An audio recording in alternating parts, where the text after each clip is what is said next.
A brand new Team GO Rocket Takeover event has just kicked off, and that means there's going to be a shakeup to the lineups of the Team GO Rocket leaders. The big incentive for going after Team GO Rocket leaders is of course getting 12-kilometer eggs, as well as shiny shadow Pokemon, and this time around it looks like there's some really good ones that you should consider going after. But of course, defeating the Team GO Rocket leaders is going to be incredibly difficult, and it's going to require some strategy as well as some very specific Pokemon. That's what this video is going to be all about. I'm going to be telling you how you can defeat the Team GO Rocket leaders. Alright, so let's get right into it.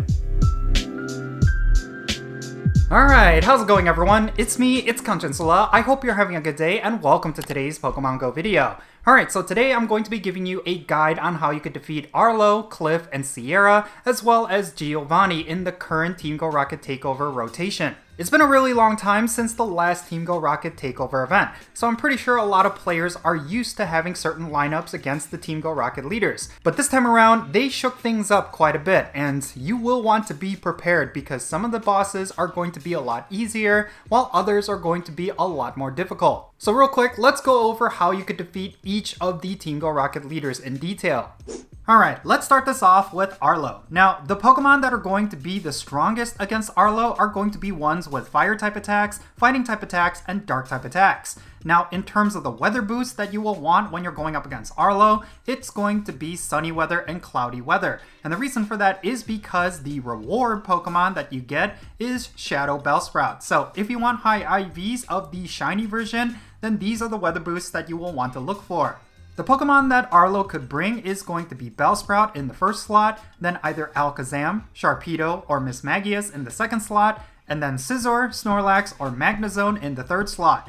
The best recommended team, in my opinion, is going to be Reshiram as the opener, Hydreigon, and Terrakion in the rear. Terrakion by himself can take out a bunch of ARLO's Pokemon, so that is something you do need to consider. And then when it comes to Reshiram, it's going to sizably deal a lot of damage against Bellsprout as well as Scizor. And then you can use Hydreigon to deal with Alakazam and Mismagius. And of course, all of these Pokemon except for Terrakion is going to be very resistant to all of the Pokemon that ARLO uses. Alright, next up, let's move on to Cliff, which arguably is going to be the most popular Team GO Rocket leader this time around.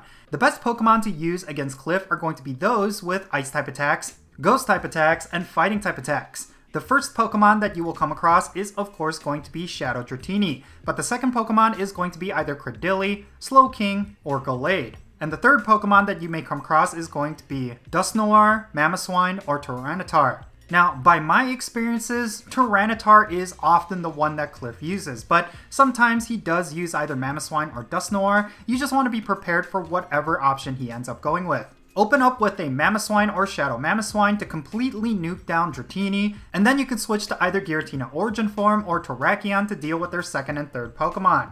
Alright, next let's go over Sierra, which is arguably going to be the most complicated Team GO Rocket boss this time around. The Pokemon that are going to be strong against Sierra are going to be those that have Fairy-type attacks, Electric-type attacks, and Ground-type attacks. However, there's going to be a huge variety in Sierra's lineup, so you will likely have to mix and match. The first Pokemon that Sierra is going to use is of course going to be Shadow Sableye, but the second Pokemon she could use could be Skarmory, Gardevoir, or Muk. And then the third Pokemon she could use is going to be Houndoom, Gyarados, or Kingdra. I think Kingdra is going to be the most complicated Pokemon out of all of Sierra's third Pokemon. Probably the best strategy you could use is to use Xerneas up against Sableye, and then you will want to immediately switch it out and save it for Kingdra in the later part of the battle. You could back up Xerneas with Zekrom and Groudon. Both of those are going to be extremely powerful against most of Sierra's Pokemon, but you will want to watch out because Gardevoir is going to be very strong against both of these Pokemon. In which case, I would switch out either Zekrom or Groudon for either Giratina Origin Form, or some other Ghost type that's going to be really strong but also have enough bulk. And then finally, let's talk about the big leader himself, GIOVANNI. As always, the Pokemon that are going to be really strong against GIOVANNI are going to be fighting types, and the reason for that is because the first Pokemon that GIOVANNI uses is typically the Pokemon that completely wipes out your entire team, and that is of course a Shadow Persian. The second Pokemon that GIOVANNI could potentially use is going to be either Kingler, Garchomp, or Nidoking. And then the third and final Pokemon in GIOVANNI's arsenal is of course going to be Regigigas this time around. Now, the tricky thing with Giovanni is that it's going to be incredibly difficult depending on what Pokemon you bring. You do not want to underestimate Giovanni. I highly suggest you bring a high IV and high level Terrakion to quickly deal with Persian and try to get both of his shields down.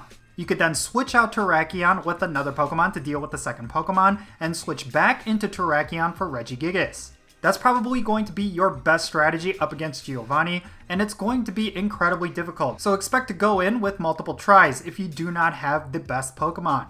Alright, so the Team GO Rocket leaders are certainly really exciting this time around. I would say that Cliff is the one that you should focus in on because getting shiny Shadow Dratini is going to be incredible. Yeah, it may not necessarily be meta compared to the other shiny shadows, but at the same time, I would say that getting yourself a Dragonite that's both a shiny as well as a shadow is going to be amazing for your collection, and it's something that just about any player would want. But both Sierra and Arlo are also pretty significant as well. If you want to use Sableye in the Go Battle League, you will want it to be purified because Return is going to be one of the best moves on that Pokemon. So this is a great opportunity for you to pick up a shiny shadow that you could use in the Go Battle League. Once you get a good one that is close to the PvP rank 1 IVs, I suggest you purify it so that you could use it in PvP. And then of course when it comes to Bellsprout, well, Shadow Victory Bell is going to be one of the best Pokemon for the Go Battle League if you're trying to run a grass hole strategy. And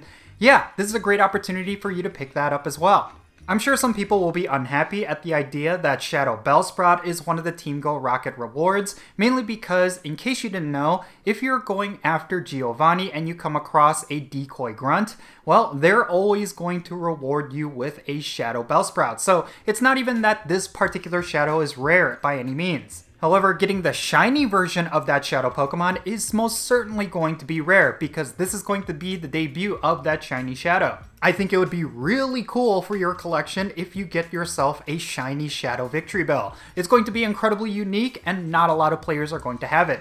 And on top of that, there's a lot of gameplay implications with PvP for each of these three Pokemon. So honestly, if you are a huge battler, this could be a great opportunity for you to get some really cool Pokemon that you can use to flex on your opponents. And yeah, you don't want to miss out on that opportunity. Now, of course, when it comes to PvE content, I guess only Shadow Dragonite is going to be somewhat significant. But of course, we've had Shadow Dratini out for a while now, and it seems like Shadow Salamence is still going to be better than Shadow Dragonite. And unfortunately, when it comes to Giovanni, Shadow Regigigas is not necessarily going to be that special, so that's something you could essentially ignore. Like, if you want to save your Super Rocket Radars for another boss in the future, I highly suggest you do that. But if you're trying to work towards your hero medal, then maybe you could battle Giovanni and collect at least one of these. But yeah, I just don't see any reason why you would ever want to get a shiny Shadow Regigigas because it's not going to be good in just about any aspect of Pokemon Go. Maybe the argument could be made that it's going to be good for the Go Battle League, but I highly doubt it. And it's going to require so many resources to get it maxed out, and you will need a 100% if you want to use it in the Master League. So yeah, unfortunately Giovanni is not necessarily good this time around, but very rarely is it ever good. And yeah, I think eventually we're going to get a really good meta Pokemon from Giovanni, and I do think that's when it's going to be worth it to spend your Super Rocket Radars. But yeah, in any case, that's going to be it for this video. Leave your thoughts regarding the Team GO Rocket leader battles down below. Is there a particular shiny shadow Pokemon that you're going to be going after? Definitely share what it is, and let's have a great discussion. And thank you so much for making it to this point in the video. If you ended up enjoying it and found it to be informative, make sure you hit that thumbs up button and subscribe if it's your first time here. And don't forget that little bell so you can stay up to date on whenever I upload videos. And I want to give a quick shout out to all of my patrons on Patreon. You make this channel content possible. If you want to support my channel in any way, big or small, then make sure you go and check out the links in the description below. For all of the members of my Patreon family, they get a permanent spot on my in-game friends list. So if you want to interact with me in some way within Pokemon Go, like with remote raids or the friendship system, then make sure you go and check out my Patreon. And also, if you want to support my channel in a non-monetary way, you can do so by following me on social media. My handle is @Jinsula, and I'm on the following platforms. Alright, and that's going to be it. I'm Jinsula. Be safe, have fun, love yourself, and I'll catch you all later.